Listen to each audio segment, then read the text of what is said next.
آج جو ہے ایک آیت چھوڑ کر پھر اگلی 5ویں آیت پڑھیے. یہ ہے تکمیلی احکام. ابتدائی احکام آ گئے. نمبر 2 میں صوم رمضان کا حکم آ گیا. نمبر 3 پر ہوا کیا تھا کہ جب روزوں کا حکم دیا گیا تو چونکہ مثال آپ نے رکھی تھی یہود کی کہ یہود جو ہے عاشورہ کا روزہ رکھتے ہیں تو ہم بھی کیوں نہ رکھیں، مسلمانوں تم بھی رکھو. اس سے گمان یہ کیا گیا کہ جو احکام یہود کی شریعت میں ہے روزے کے، شاید وہی ہماری شریعت میں بھی ہے. اور ان کی شریعت میں یہ تھا کہ رات کو سو گئے تو روزہ شروع ہو گیا، اور وہ روزہ اب نہ کوئی سحری ہے نہ رات میں کے دوران کوئی میاں اور بیوی جو ہے وہ ہم بستری کر سکتے ہیں، بلکہ یہ کہ وہ روزہ صبح سے لے کر پھر جب رات کے بعد صبح آئے گی، صبح سے پھر دوپہر اور شام اور غروب آفتاب پر جا کر روزہ ختم ہوگا. گویا کہ کم و بیش 20 گھنٹے کا روزہ یا 21 گھنٹے کا روزہ، کیونکہ اگر غروب آفتاب کے 3 گھنٹے کے بعد آدمی سو گیا تو وہاں سے جو روزہ شروع ہوا ہے تو غروب آفتاب پر اگلے روز جو ہے وہ ختم ہوگا، تو ہو جائے گا 20-21 گھنٹے کا روزہ. یہ روزے کا حکم لوگوں نے سمجھا، اس کی صراحت کوئی نہیں تھی.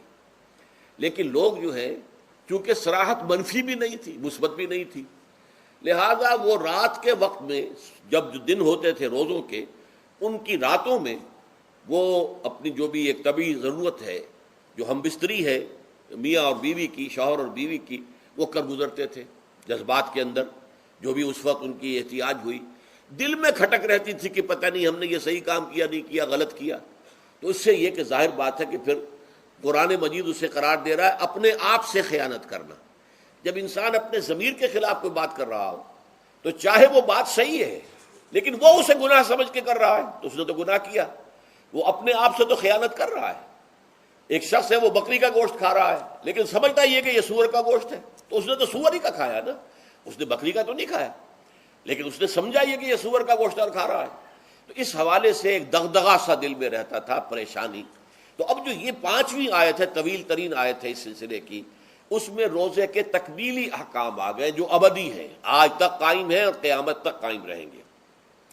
فرمایا احل لکم لیلۃ الصیام الرفث الی نسائکم، اے مسلمانوں روزے کی راتوں میں تمہارے لیے حلال کر دیا گیا ہے اپنی بیویوں سے اپنی خواہش کا پورا کرنا.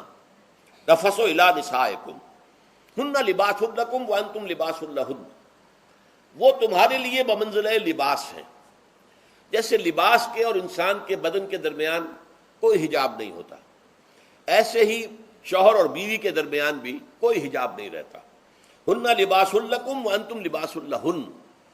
اور ویسے بھی ایک معنی میں کہ جیسے لباس آپ کو گرمی کی شدت سے بچاتا ہے، ورنہ ہو سکتا ہے کہ تیز دھوپ جو ہے جو عرب میں ہوتی تھی وہ تو آپ کی کھالوں کو جلا دے، تو یہ حفاظت کا ایک ذریعہ بھی ہے. اسی طریقے سے شوہر کے لیے بیوی اپنی عفت و عصمت کو برقرار رکھنے کے لیے ایک ذریعہ ہے کہ کہیں حرام میں منہ نہ مارے. بیوی موجود ہے، حلال ذریعے سے اپنی خواہش پوری کرے.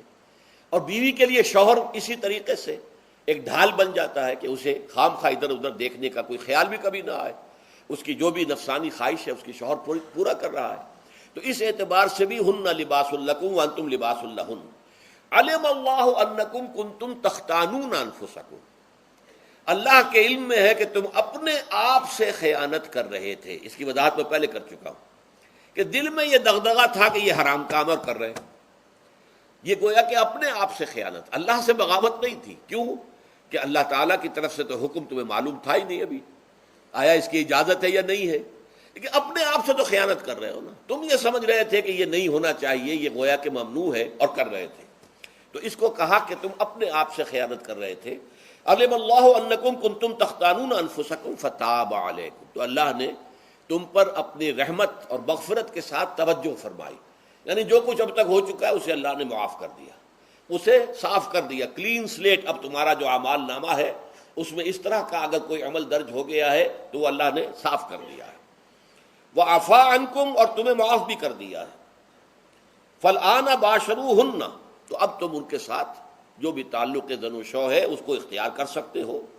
فالآن باشروہن وابتغوا ما کتب اللہ لکم، اور حاصل کرو وہ کچھ جو کچھ اللہ نے تمہارے لیے لکھ دیا ہے. یہ تعلق زن و شے سے 2 چیزیں ہیں کہ جو مقصود ہیں.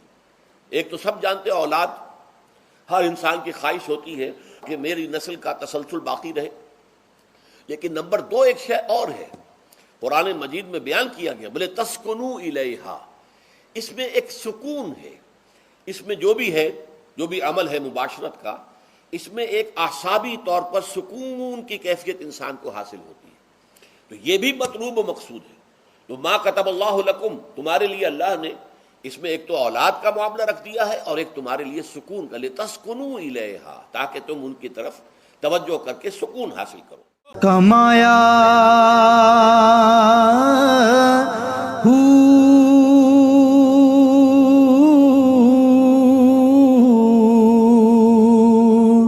نام بھج